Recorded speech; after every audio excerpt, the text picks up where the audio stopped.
Hey everyone, I'm Jeff Espenship. I'm an airplane pilot. I have been flying airplanes pretty much my whole life. I started when I was 14 years old. That was back when basically the Wright brothers started flying, but I actually got my start in the Air Force. I was an Air Force fighter pilot. I flew the venerable A-10 Warthog, the tank buster, where the only requirement to be an A-10 pilot is you had to be short and you had to be stupid.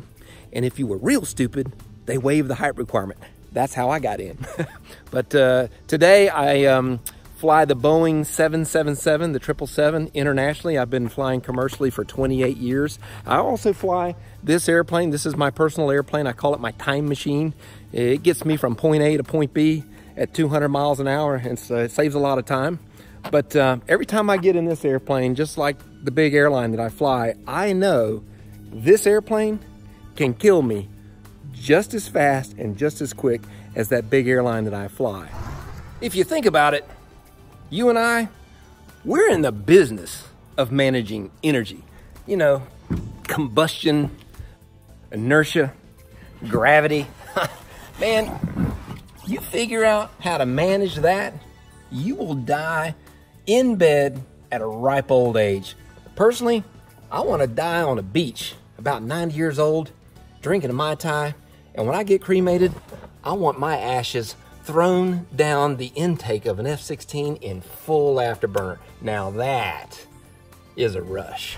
So during my presentation, there's going to be some takeaways. You know, I'm not going to preach to you.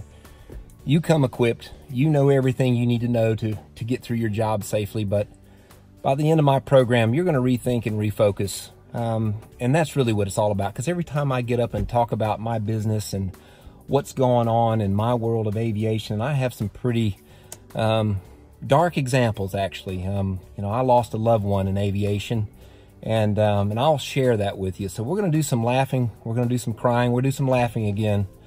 But at the end of the day, we have to figure out every day we go to work, hey man, what's going to make a smart, well-trained person who's highly skilled, what's going to make them do something stupid? What's going to make you do something dumb, dangerous, or different? You know, for the most part, it's not the equipment. It's going to work fine. It's not your training, man. You got the right license. You've been through all the schooling.